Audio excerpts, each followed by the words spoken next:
She has a new name, in case you didn't know. I now call her the Queen of the Duck Trap. I got tired polishing the crown. So. I'm gonna try to do this for you. You can see how this works. So usually people can hear me all the way in Northport, but is it too loud? No, that's right. Good. That's right. Queen of the Duck Trap. So, I'll tell you. Diane, Do I get to start? you get this. You go ahead. All right, Corelyn, what was it about Lincolnville when you arrived and looked around? What made you care about what you saw, or what did you see when you looked around Lincolnville? Is that my one question that I'm supposed to go for? That's my question.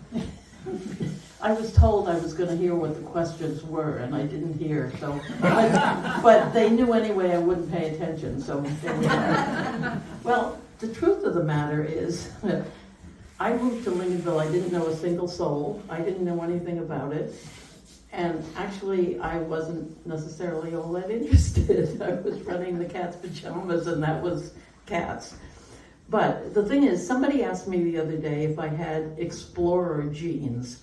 Now, I don't know that there is such a thing, but my ancestry is Viking, so there you go. And then I think that if there are curiosity genes, I got a double dose or a quadruple dose or something like that. So it's actually, what got me interested is these Viking genes and curiosity genes. And everything that I've done has come from ignorance. I hate to admit that, but that's true. When I first got around to exploring, I live on the side of Duck Trap Mountain, let's say that first. And I used to go out with Sammy dog, the Orion's dog that they had before, every single Sunday, and just explore on the mountain. I had a little cook stove, and I cooked ramen noodles for me, and he had a peanut butter sandwich, and we looked around at everything we could find. And there were these holes in the ground that had some rocks around them. I had no idea what they were, no idea. So I asked, and somebody said they were cellar holes or foundations. Well, for what? Because somebody lived there. How about that? That's how naive I was. I really did not know. The thing I thought best was the one we found that had water in the bottom, and the dog used to stand on the edge and dive in. So I thought it was some sort of dog swimming pool. Anyway, it was nice. So then I asked, well, who lived here? Well, nobody knew. So from there, Connie Parker took me to the Registry of Deeds to try and understand this thing. And the Registry of Deeds was the most confusing place I had ever been in my entire life. Plus, nobody helped me. I finally met some surveyors. They're the best help yet. But I now know how to do deeds. But what I want to say, I'll put this right in here before I tell you the rest, is that if you people have curiosity genes and explorer genes and would like to know things about your house or something interesting you've seen, I will help you. I can teach you how to do this. And it is really interesting. And the good part of it is now the registry has deeds online that you can look at in your house back to 1901, and back to 1700 is about to happen in the next couple of months. So you can do all the research in your house now. So Corelyn, Yeah. I find this cellar hole, and I walk around it, and I think it's really cool. But what's it doing back there in the woods and stuff? So what's the next step? How do I find some? What's the next step after I see this and I ask some questions and nobody knows who lived there or so what's the next step? You go to the Registry of Deeds, except you go to your own computer now, and you look up, well, the best thing to do is to find out who owns that land now. If it's your house, you know you own it. And then you find out who you bought it from and who that person bought it from. Otherwise, if you've got a piece of wood, a piece of land out in the middle of nowhere, go to the Lincolnville tax maps and find where it is. They're like this big, so it's not all that easy to read them, but they're there. And then start with the Registry of Deeds with that person, and they will tell you who they bought it from, and you keep going back. I call it chaining the deeds until you're all the way back. That gives you the names. So that's good, that's exciting, up to a point. But what I really like, and this is my favorite part of the whole thing, is that then I would go and read the census records. And they tell you what kids are in the family, and it usually lists pretty much who's in the same neighborhood. So you can match up kids and all, and I had so much fun finding out what kids lived near each other, and I could imagine them running down a lane in the morning to meet the other kids and going to school together, you know, in a wagon, a horse and wagon, or walking or something like that. So what you want to do after you find this cellar hole is put some life into it and find out who the people were, and so what they did. The census will often give you their occupation too, which is kind of interesting, although almost everybody in Lincolnville, it says they were farmers. But beyond that, this is what's really fun. Ancestry, which you can subscribe to or not. The library has Ancestry, which you can use for free, so I recommend that. I mean, if you're going to do a lot of it, it's worth getting, but otherwise, no. You can look on there and you can find out about the family, who their ancestors were, which is interesting. But also they have something called the agricultural and industrial census. And what's fascinating is for the 1860s, 1870s, and 1880s, you can find out how many cows these people had, and how many oxen, and how many, it says, poultry running in the yard, and how much hay, and how much butter they churned, which really, and their income for the year, which is really pretty interesting. And if you want to know even more, and this is my absolute favorite part, go to the Registry of Probate, where you can read the wills on the paper written out in the 1800s. And it will tell you not only who they left things to and stuff like that, but they did an inventory of the possessions of the people who died. So you can read about their 5 or sometimes 6 silver teaspoons, So and their feather beds. what if I wanted to find a heater? Yeah. You know what I would tell you? No, I'm not going to say that. I can tell you what a heater is now, though. A heater piece is a triangular piece of land, but the heater that I was talking about was on the Duck Trap Bridge, my bridge, since I'm the queen. It's actually a triangular piece. Anything that's a heater is a triangle, and it held. There are actually pictures of it. We have. Excuse me, how did you find that out? What? What a heater was? By the Lincolnville Bulletin Board. Oh. At least that's where I found the heater piece, and then I've been looking at it since. But if you, what it is it's where 2 roads came in, and then to go across, the horses cut across, or the wagons cut across, so it turned it into a triangle. But it's from the shape of a flat iron. So it's which is the heater thing, but it's sort of cool. I mean, we got the first from, I didn't know what it was because I was measuring where the early Lincolnville Bridge was, because they were talking about the heater piece on the bridge and then a rock and everything else. So anyhow, we'll get back. Those are the things that you can look at if you're interested in your house or somebody else's house or whatever. We will now we can jump to this bridge since the river is mine. I mean, if you're going to give it to me, I might as well claim it, crown or no crown. I have just discovered the other day where the original bridge was, and the wood is there from the 1800s. Wow. It is incredible to find it there. And the reason I know is because they talked about a rock that was like 5 feet from the heater that holds the toll on the bridge on which stands. and it's a ledge rock. And I found the ledge rock. The one thing you can count on is a ledge rock will always be there, right, Dwight? It's not going to go anyplace. So I was really happy about that. But the interesting thing about that, because we'll skip around a little bit, is that on the one side of it, on the side that's closest to the bridge we have now, is where the original bridge was. On the other side of it were several wharves and that belonged probably to George Ulmer and his shipyard. So all that we can get by these. Who was George gates. Ulmer? I don't know. George Ulmer was one of the basically some people called him the father of Lincolnville. Anyway, he lived on the other side of the duck trap in a house that's still there on the South Compton Road. And he made a lot of money and had a lot of land by working for General Knox. And with his ambition and money and all, he started some sawmills on both sides of the river.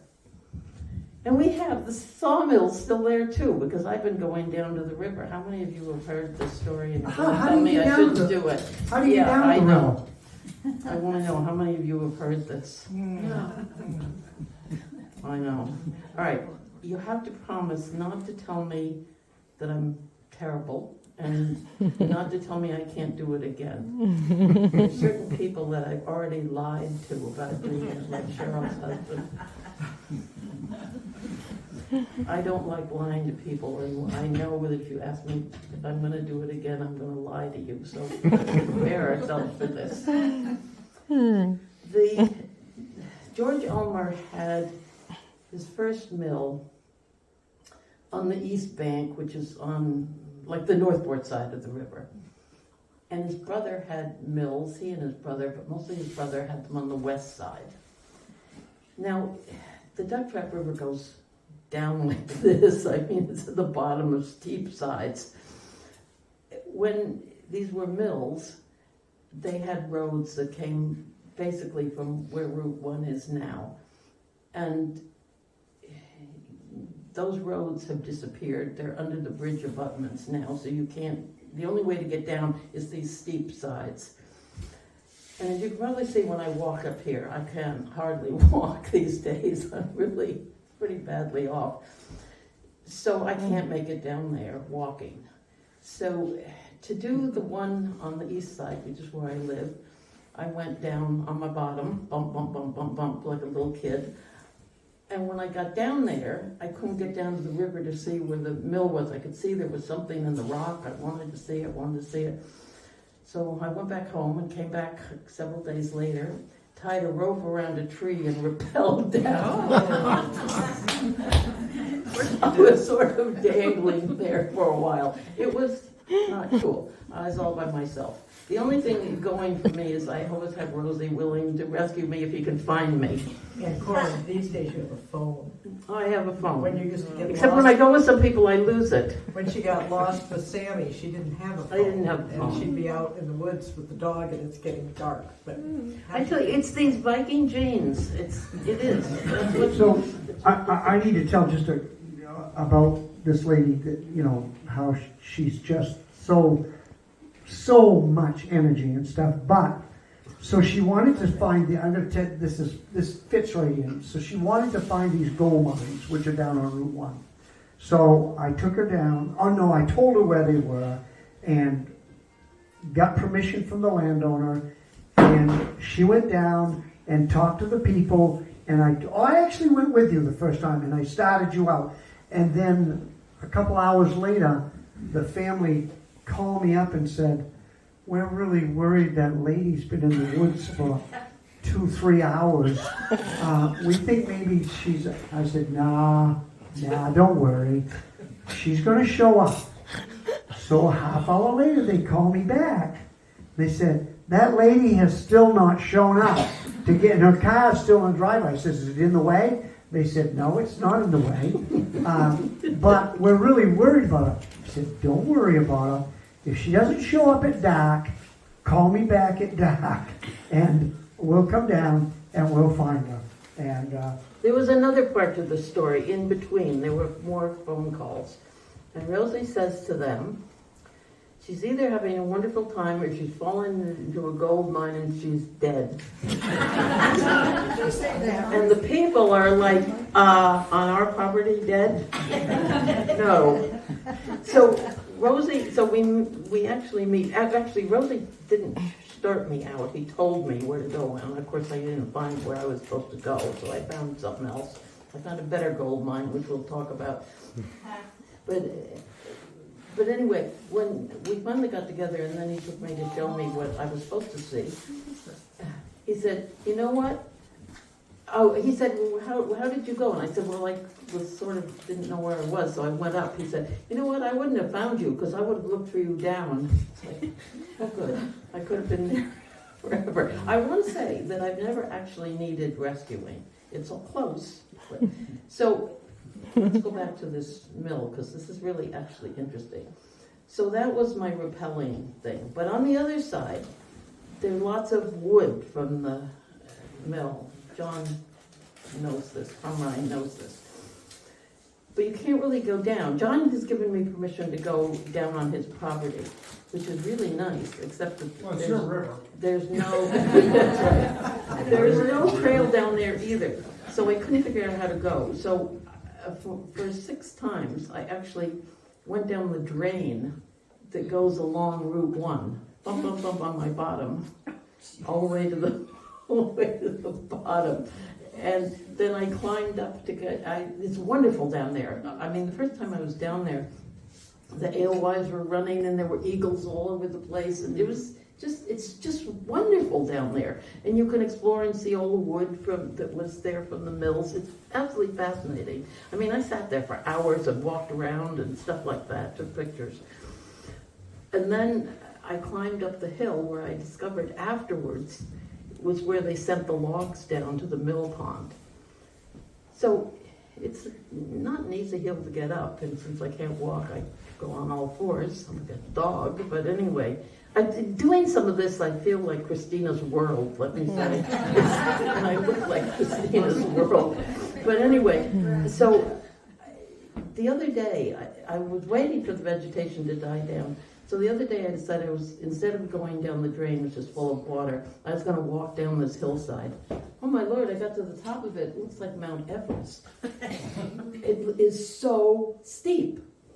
So I ended up, I just couldn't do it. I mean, I was really terrified at the thought of doing it.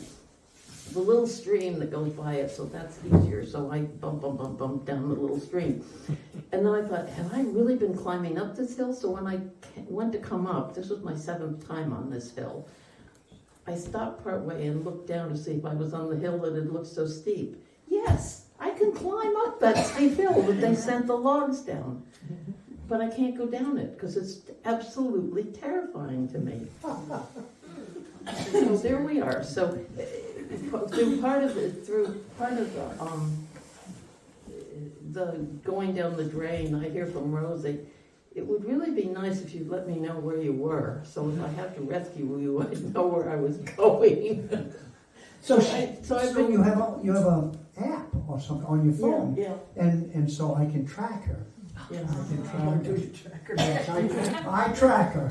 I stalk her. Of course, he doesn't know I tie that I'm on stalking her. I tie that on one of my cats, and I go, other than that, we're good. I will not be stalked. I will not be found. I will not be caged or anything else. I do want to say that Lincolnville worries about me, which is very sweet of them. The only person who doesn't worry about me is my daughter, who lives in Kentucky. She's like, Mom's going to do it. She's going to do it. I'm not going to worry. She can tell me several days later that she's gotten home. She's really good about it. I mean, I do appreciate it, I have to say. So Corelyn, what is the distance that someone could go to find research about Lincolnville? Like, how far could you maybe drive if you really wanted to try to find something? Like, where? Like, to find a place to research? Well, I mean, would you go to Wiscasset, to the court records there or anything? No. Where are the records? No, you'd go to Belfast, to the Registry of Deeds, but right now But- you'd go to your computer. But if there was something, is there something in Wisconsin, or maybe even Boston, that you would go to look for? I think he's putting something You're down. being a little cryptic, Rosey. Yeah. Oh, He's I think I know. So there's a grave out in, off North Cobtown Road Oh, that maybe some of you remember when Corelyn was looking for Willie Delano. Does anybody remember this story? yes. So I Corelyn, forgot about him, tell us sorry. about Willie. Well, Willie, yes, you'd go to New Bedford, Massachusetts for that. Yes, you'd even go and stay for 5 days. Well, you still wouldn't find too much. But anyway, on North Coptown Road, there's a grave for William Delano, who died in 1826. It's in a walled-in area. It's the only grave there. Rosey doused it, and we couldn't find any more graves. But there's no information on this guy. Absolutely none anywhere. But there were Delano relatives all over the place. In Maine too, but I couldn't connect anything. The best connection I got was actually hired somebody to do some work on this in Bedford. Was a very wealthy family, actually in Bedford, Massachusetts. And I believe that he was probably orphaned there and taken in by a different part of his mother's family and raised there. And I honestly don't know how he got here, except, and this is for Peg, I think maybe he came here to live with the Drinkwaters in Northport. That's the nearest I can get, but there's no records of it. I mean, and I've asked... They were very seafaring. They were very seafaring families. Yeah, And up and down the coast. And they have a long history of taking people in. yeah, I think they might actually even have been related, but I can't prove anything. But anyway, it's a really nice grave, and he's a really interesting guy, and I've written a whole lot about him, but he's totally my friend. Sammy and I used to go and eat our picnic in his cemetery there and talk to him. We did that quite regularly. We sat on his stone wall and had conversations, but he never answered, so it was kind of a bummer. Willie was 26 years old when he died, and in March, I think it says on the stone. Yeah. And there's no indication of what he was doing there, why he died, and why he has his own private little, I mean, it's quite large. It's a probably half the beautiful size of stone this too. room. Somebody is paid a the- lot of money the for that yard. stone. Yeah, and it's A nicely weeping willow on it or stone wall. I don't know if it has a willow on it. That's what? Does it have a weeping willow on it? I can't remember. Yes, yeah. So it was kind of, it's intriguing what he was doing here, what he died of, why. Well, my point again was, how far are you willing to travel to find a piece of information? I'm And what willing to it travel takes. to You just- Bedford, Massachusetts. But the thing is, mostly, for anybody, any of you who are interested, mostly you don't have to do this unless you get obsessed. Being obsessed is not really a good thing. But being obsessed happens. And if you can fight your way out of it, do. If you can't, give into it. I also should point out that these are Corelyn's photos Yes. behind us that she has taken over the years with her cameras. Yeah. How many cameras do you have? 26. They're not all in operation now.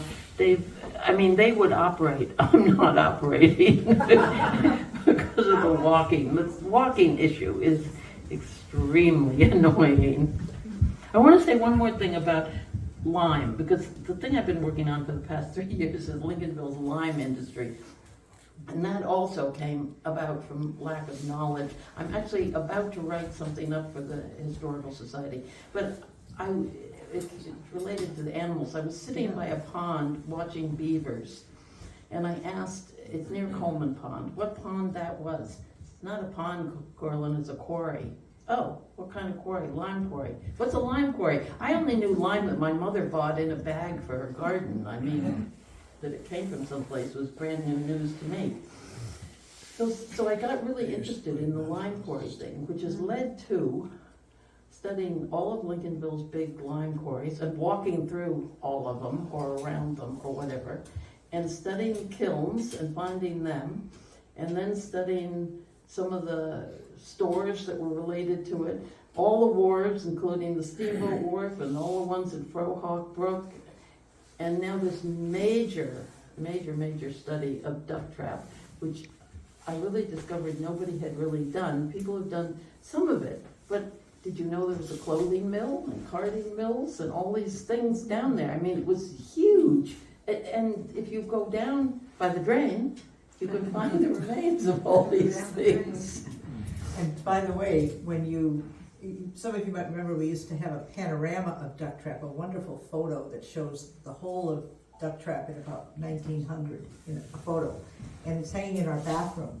So take a look. It's the only place where we had a big enough wall. So everybody should read But the bathroom after it's this. really interesting to see all that. So, did you, I think I counted out, and I think we're 37, I think there's 37 lime kilns in Yeah. Lincolnville. Well, there are altogether, if you list small ones, there are like 90. I mean, the small ones on different people's property. I did the big ones. There's a big lime quarry. It's behind the fire station in the center, and that has a whole row of 22 kilns all in a row there, which is pretty interesting. But anyway, the thing that's fascinating is how Lincolnville has changed. Like, parts that I was trying to study of the duck trap are there no more, including Rosey's grandmother's house, which is under the bridge abutment. Well, Rosie's going to show me that. Did you all hear this, that Rosie's going to take me and show me this? You better do it. Look at all these people. We're gonna open this up to questions right now. Change this up. So, someone have a question to Corelyn? Corelyn, you are kind of like the wildlife expert for Lincolnville, and I was wondering what your opinion is of the reemergence of wolves in northern Maine. Whether they're happening or whether they should happen. Well, I mean, do you think that they're coming into Maine, or? Yeah, I actually do. I don't think they're going to just take over and kill cows and everything else. I really don't. And I think that they're probably going to slowly come anyway, because they run out of territory. All these animals have sort of run out of territory, so they start moving, especially the males first, and then females, and then... Have you taken pictures of coyotes that may have interbreeded with wolves, you think? Yes. They look so much like wolves. So much like wolves. More gray and larger in the big, shoulders? Yeah. Okay. Really big. Really big things. The eastern coyotes, are bigger than the western ones, but these are like super big. Do they look cool? Hmm? Do they look cool? Yeah. Yes, absolutely. Have you seen them in Lincolnville? You had a question. Have you seen them in Lincolnville? Yes, oh yes. I think got I saw lots of one, yeah. pictures. Really? Yeah. How much There's is your most expensive camera? That's a- How much is your most expensive camera? I think $112. You can get them really, really, really expensive. I do not. Have you seen an Indian devil yet? No. What is that? What do you want to tell them? Tell them what an Indian devil is? No. Why? Because you don't think they're here? I don't really know that much about Indian devils. Grandma No. says it's a lion. That's exactly right. Yeah. Mountain lion. It's called a mountain lion. That's what the early people here in Lincolnville called them, were Indian devils. And it's a mountain lion. And they're here, right? Yes, I mean, I cannot get a picture of them. This is actually funny. Somebody did a small, short, like 2-minute movie of me checking cameras and out in the woods and stuff like that.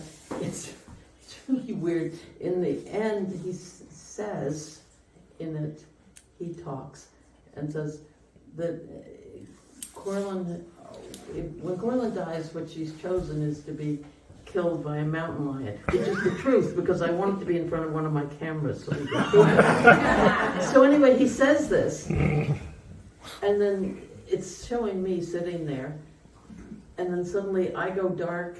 At the same time, there's a it's really hilarious. I actually jumped the first time I saw it. It was really clever. Another question. Someone else have a question? Yes. Do you have maps of where the kilns are, the big kilns? Well, the kilns are sort of all over, and they've been written up. The thing about them is almost all of them are on private property. So in order to do this stuff, you have to get a lot of permissions to go. But I will say that especially the people who lived in Lincolnville, whose families have lived in Lincolnville forever, are really, really nice about letting you go on their land. They're very interested that somebody is interested in it. When I first got here, I actually wrote up all Lincolnville cemeteries, so that put me in pretty good shape with the people. I was interested in their ancestors, whether they had Viking genes or not. But Omer had a connection with General Knox. Did he serve under General Knox during the Revolutionary War? Is Yes. that their connection? Yeah. Okay. And then he was their land agent, and that's how he made all the money and bought up all the land.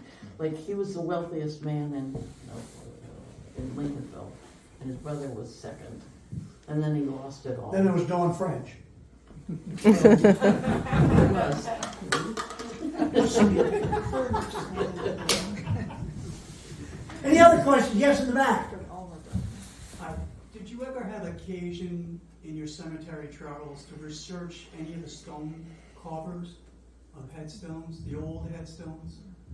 No, I don't know those. What are they? Say it again a little louder. What kind of stones? The old headstones. The old from headstones. 1700s. Oh, well, I've done that. I mean, in general, in terms of reading books and stuff, and there's some really good ones in terms of things in Portland and stuff to read, but I haven't really studied anybody personally, except maybe my Willie. I mean, and I read a lot about the pictures that are on them, the meaning of those, because those are always interesting. But what I was doing in Lincolnville mainly was the families, the names and the families, and tracking them, because a lot of those people, as Diane said, are still here. Yeah. Have you done research on a lot of the quarries that are in Lincolnville? The lime quarries. No, yeah. well, the granite The quarries. granite, I visited some somewhat. There are some other people who've done quite a bit on granite quarries. I'm having trouble getting through the lime quarries. I mean, that's stuff right. I've been 3 years on this, and if I don't get out of it, I mean, I'm already, as Dwight can tell you, into a gold mine. Well, I just figured that all the headstones and the granite, like it was probably locally cut and carved and probably. Well, what they think, which is interesting, because I got in touch with somebody who knew quite a bit about this stuff, is that Willie's may have come from Boston. It was not really more expensive to have them come from Boston, because shipping them on the boat was not expensive, and you could have really nice ones made in Boston. Can't believe anything better in Boston than Lincolnville, but never mind. We have time for one more question. Did Omer muster a militia during the War of 1812?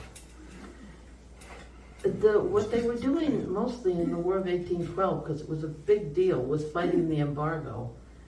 They were writing, Lincolnville was writing to Washington about this because they were starving and dying, and there are letters about that.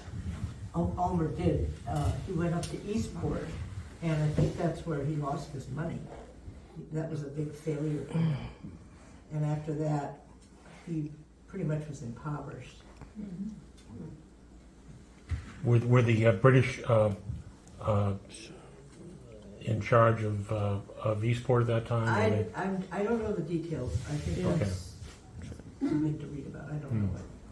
But I know that he went up there. So Corelyn, Yes. what are you doing in the morning?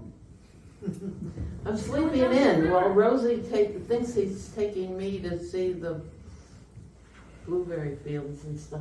What else we gonna look at? The silver mine. One more thing. She's been to the gold mines. She's been to the lime kilns. She's been to the granite quarries.